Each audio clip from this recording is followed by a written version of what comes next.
We now move on to another powerful tool in modern gynecology, multi-parametric ultrasound. This is another keynote by Dr. Nitin Chaubal. Welcome, sir.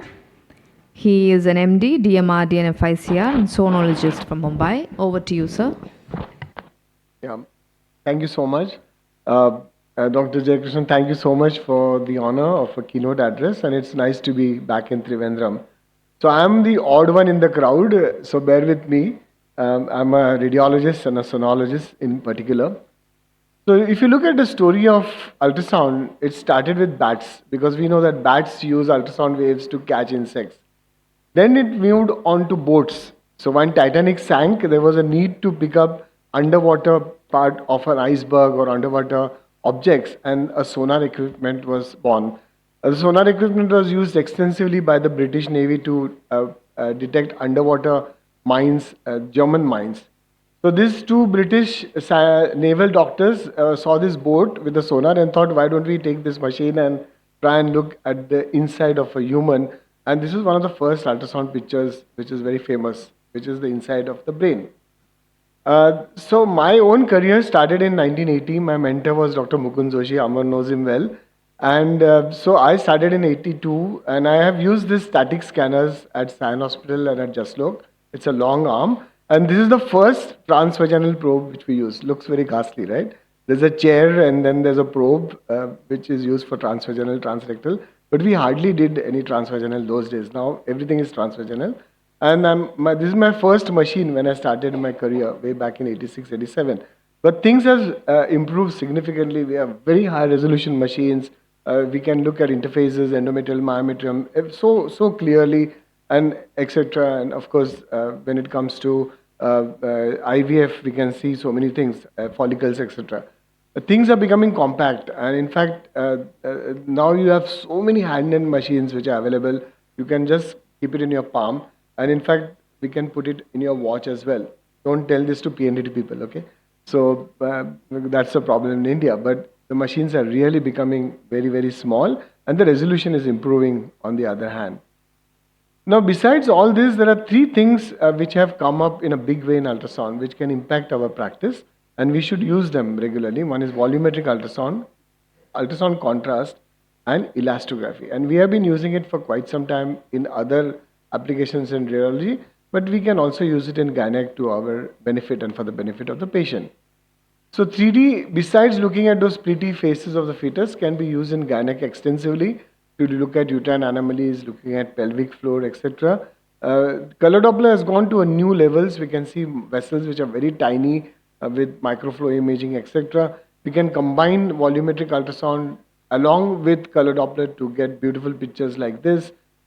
The most important thing is there are two things which have come up, as I said. One is contrast agents, and second is elastography. Now, contrast agents are basically gas bubbles. They're very tiny, but they have had a big impact in imaging, as we'll see a few examples, and can be potentially now used in therapy also. So, ultrasound contrast agents are nothing but gaseous agents. There are two available in India. One is Sonoview and the other is Definity. So these are very tiny, 1 to 10 microns. They are like the size of RBCs, and they have a gaseous core and they have a shell. They're very safe. And when you inject them, what happens is being gas, they diffuse through the blood circulation. Unfortunately for us, when you put an ultrasound probe in the area of interest, these bubbles resonate, they generate harmonics, and they give out signals. The rest of the places, the bubbles are just going, whereas when you put an ultrasound beam, they resonate and they also burst, and we take advantage of that. So now we are not looking at blood flow in tiny capillaries, we are looking at the blood flow at the level of RBCs, and there are some agents which go in the interstitium as well, and we can use that as well. So typically, when we inject these bubbles, we look at various things like their, washing time, washout time, etc. But now, instead of these graphs, we have these beautiful color-coded maps, which give us an idea about what is happening to the bubbles as they go through the circulation, and we can take advantage of that. Now, things have improved so much that we can trace each and every bubble, and this is known as ultra-resolution microscopy or URM, which we are using in our sort of setup as well. The other thing which has come and which we have been using for a long time is elastography. Elastography tells us whether a structure is hard or soft in relation to the surrounding areas. And we have been using it extensively for breast. And this is just like your physical exam. From your physical exam, you know that something is hard and something is soft. So the same way, use an ultrasound probe and find out if something is hard and soft. Let's see how we use in gynec. And as I said, we have been extensively using in breast for quite some time. There are two types of elastographies. One is a compression, which is known as strain elastography, and the other is shear wave, where you do actual quantification. This is most commonly used in liver to pick up fibrosis and early cirrhosis, right? So as we saw that so many things have happened over a period of time, and now we are in era of AI, artificial intelligence. So we can just put a probe, and the probe will directly pick up all the fibroids for us and map them in a three-dimensional way. These are some pictures which we have taken from our center, fibroid mapping automatic. Number two, we are talking of infertility. You put the probe, you not only get follicles, but the machine gives us all the details of the endometrium, the volume, the vascularity index, etc. And one beautiful robot comes on the screen and tells us whether this endometrium is right now receptive or not receptive. So things have really advanced, and we should take advantage of that. So the point is that there have been so many things which have happened over a year. Why not put all of them together and use it to our benefit? Why not use all the tools which we have in ultrasound so that the patient benefits, so that our imaging protocols get shortened and we give answers in a short time. And the person who made this multiparametric ultrasound, the term multiparametric ultrasound came from Professor Paul Sidhu, who is also in London with Amar in St. George's Hospital. He is the chief of radiology there. So before we go to gynec, just two examples of non-gynec application. Here we have a patient who has had a slightly high PSA. So I do a transrectal ultrasound of the prostate and I see a nodule, right? So I suspect. So I do elastography, I find it's hard. I do contrast and I see that this area is abnormal, and I do a selective biopsy only from that area and get a diagnosis. So instead of taking those 12 cores and 16 cores and searching for CA prostate, all these techniques have helped me in basically channelizing my biopsy and getting a diagnosis faster.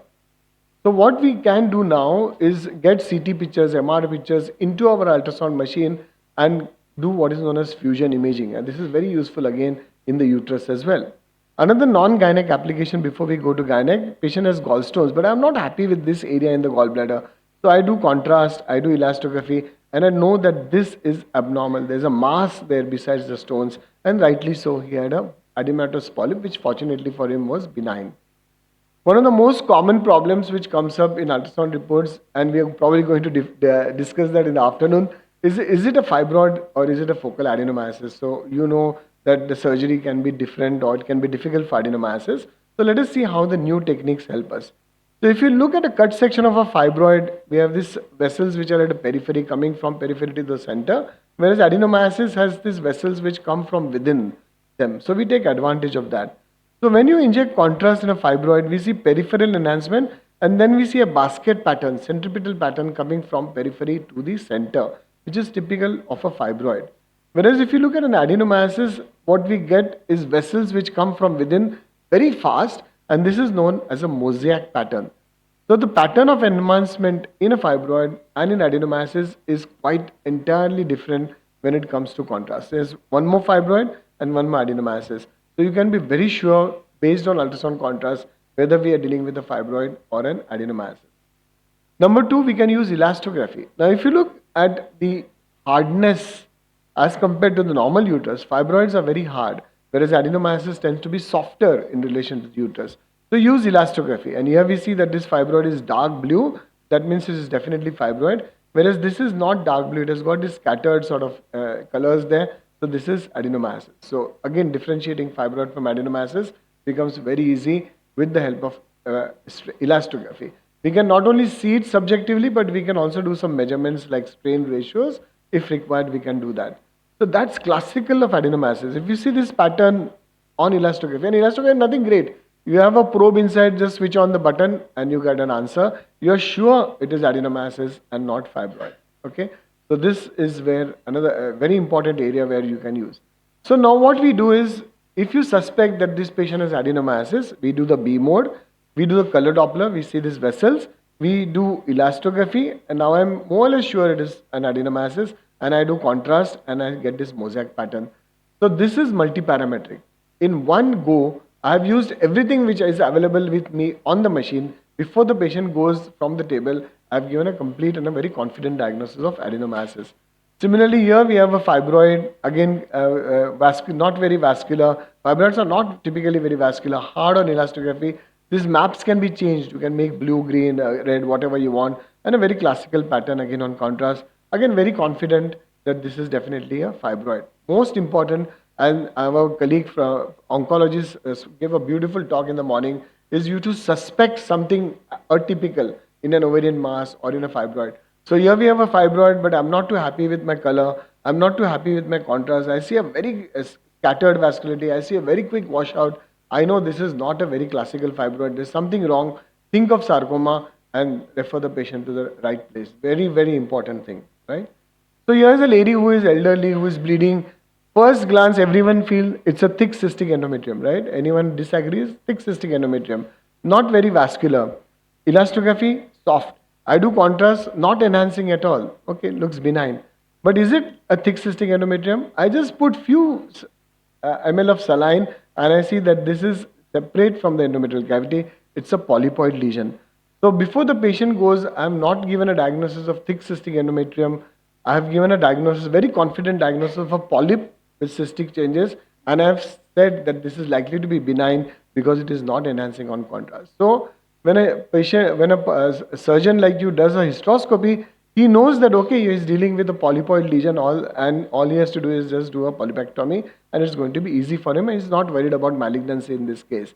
So that's the big way we can use ultrasound. Is this bulky ovary or is there something wrong? I'm not very happy with this ovary. Let's inject contrast and we see beautiful that this is definitely enhancing, and this was a very, very early adenocarcinoma of the ovary. Similarly, this ovary looks large, looks solid. Elastography very hard. Ovaries are never hard on elastography. Very hard. Contrast typical like fibroids. I'm seeing blood flow coming from periphery to the center, and I say this is ovarian fibroma, which it was. So this is again multi-parametric ultrasound, again giving a perfect diagnosis. This talk on oncology in the morning was really eye opener for a lot of us, including me. So in practice, even we don't now depend on color Doppler. We want to see blood flow at a microscopic level. So I'll show you 3 or 4 examples where ovarian lesions look the same. This looks almost like this. When I give contrast, this one is not enhancing. This is dense hemorrhage. Whereas here we have marked enhancement, and this was a malignancy. This is just a benign lesion with hemorrhage. Both of them look like hemorrhagic cyst, right? Those who do ultrasound would say this looks like hemorrhagic cyst. Let us inject contrast and see. This is not enhancing. I'm 100% sure it's hemorrhagic cyst. I'll just ask for follow-up. And I see here a lot of solid areas which are enhancing. I knew this is malignancy, and this was a cyst adenocarcinoma. So it is very important to suspect, and this does much better than color Doppler, because on color Doppler we are seeing my small vessels. Here we are looking at the level of RBCs. The most important is we have a very high negative predictive value. That means if I say this is not ovarian malignancy based on contrast, the chances that it is going to be normal are as high as 95%. So very high negative percent. So again, two solid looking areas, we inject contrast. This looks solid, but it is not solid. This is just dense endometriosis. Whereas here we see that this is markedly enhancing, and in fact, this in fact turned out again to be a malignancy. So when you see lesions which look similar on ultrasound, we can easily differentiate between what can be just followed up and what needs aggressive management with the help of ultrasound contrast. Here again, she talked of ovarian endometriosis. So typically when you have an endometriosis, suspect endometrioid carcinoma when you see atypical solid areas, when you see little bit color Doppler, and now with contrast you see an enhancement in this area, and this, the surgical specimen look almost identical. Okay. Similarly for endometrium, if you see atypical lesions which are enhancing, we can just inject contrast and rule out malignancy. Look at this. This lady is postmenopausal bleeding. There is an irregular endometrium here, vascular. But when I do contrast, the endometrium is enhancing faster, and this area of the endometrium is encroaching into the myometrium and going beyond the arcuate vessels. I can see the arcuate vessels. So I give a confident diagnosis that this is CA endometrium. This is where the lesion is, and it is infiltrating the wall. And we do a histopath, and everything is matching. So here again, what we have done is cut down on your imaging, giving a more confident diagnosis so that you can manage these things at a very early stage. Ovarian torsion. Here again, you can see the pedicle much better on contrast. And nowadays, a lot of ovarian torsions are conserved, especially in young patients. But the clinician wants to know, is the tissue necrotic? Is there a lot of non-vascular necrotic tissue, or is there a viable tissue? Here again, contrast shows that nothing is enhancing here, and this was definitely a large necrotic area, and they had to do an ovarian cystectomy. So that's a urinary bladder mass. Again, we are using 3D, we are using power Doppler, and before the patient goes in for cystoscopy, we have told the clinician confidently that this is the lesion and how it is. Bulky cervix, again, color Doppler, vascular, we do contrast, markedly enhancing, we do elastography very hard as compared to the rest of cervix. I know this is CA cervix. Not only that, in this patient, we can see that on elastography, the surrounding area is also hard, telling me that there is definitely parameters spread, and the patient will directly go for an MRI for further testing. So we are cutting down and giving more confident diagnosis. Another common issue is when you see something in the uterine cavity, you're not sure, is it a fibroid, is it a polyp, is it adhesions, just inject few ml of saline and you get an answer, whether it's a fibroid, whether it's a polyp, whether it's a synecdoche or what it is, and we can do a 3D and show the polyp much better. 20 years back in our center, we stopped doing HSG. We have written an epitaph for HSG. We do not do HSG at all. What we do is SSG along with hycosi. Hycosi is the best way of looking not only at the uterine cavity but also the fallopian tube patency. It is non-invasive, totally atraumatic. So what we do is we use lignocaine jelly, sterile, we use saline, and we add few drops of ultrasound contrast. Typically we use Sonoview. We agitate and form a foam. This cannula is a cheap cannula, and this is known as a Cyan cannula. This is from Cyan Hospital, from where I did my MD, and we were one of the first, probably in the world, to do saline sonography, and this is popularly now known as a Cyan test, by looking at a fallopian tube patency with the help of saline. So now, of course, we use contrast, and with this, we can look at the uterine cavity, we look at the fallopian tubes, we can look at the spill, and all this happens in real time. So we are injecting saline, seeing for flash of color, which gives us a confidence that the tubes are patent. This is known as a Cyan test. And now with contrast, as the contrast goes, we can see the uterine cavity, the fallopian tubes, as well as the spill happening on both sides. And once you have this, you can do a 3D reconstruction and you can show the uterus and ovaries and the tubes in whatever color you want, whatever way you want, because you have got the volume with you. You can be very accurate whether tubes are patent or not patent, where is the block, and maybe even what is the cause. There is no radiation, easy office procedure, well tolerated by the patient because you're not putting that cannula, Rubin's cannula. It's a simple tube. Sometimes you can use a simple infant feeding tube or a Foley's, and the accuracy is very, very high. Most important, maybe IVF friends are not very happy with me, but in the process, we open up the tubes because we are using a foam, and almost 30 to 40% of our patients have conceived next month after doing an hycosi. So that's another sort of a bonus which we get. Breast, again, we have been using multiparametric ultrasound for quite some time. You do a mammo, you do an ultrasound, you do elastography, and we do contrast typically, for not only characterize the lesion, but also to pick up sentinel lymph nodes as well. And lastly, we said these bubbles have a therapeutic use, and that will come in a big way. So what happens is that these bubbles, which we use for contrast, as I said, they go all over the body. But fortunately for us, the frequencies which we use, which are typically 2 to 20 megahertz, these bubbles oscillate and they burst. That means if I inject contrast, it will be all over the body, but rest of the body, these bubbles are not going to oscillate or not going to burst. Only when my ultrasound beam hits, they are going to burst. So what do? I coat them with a chemotherapeutic agent or maybe some antithrombotic agent to do thrombolysis, inject them all over the place, and suppose there's a tumor in the liver, we focus only in that area with the ultrasound. These bubbles will burst there and deliver the drugs without having any systemic effects. And this is already now crossed the animal experimental stage in a lot of countries. And hopefully, this will come in a big way, not only for as a chemotherapy, but also for thrombolysis in blood clots, etc. And this is what we are going to see in future, the therapeutic use of ultrasound. So we know that together everyone achieves more. Similarly, in ultrasound, when you use everything in your machine, your B mode, your Doppler, your microflow imaging, elastography contrast, we can achieve much more for the benefit of the patient. Thank you so much. Thank you, Dr. Nitin, for this session and highlighting how imaging continues to evolve as a cornerstone in women's health. May I please request Dr. K. Krishnan to kindly present a memento as a token of our love and appreciation to Dr. Nitin Chaubal.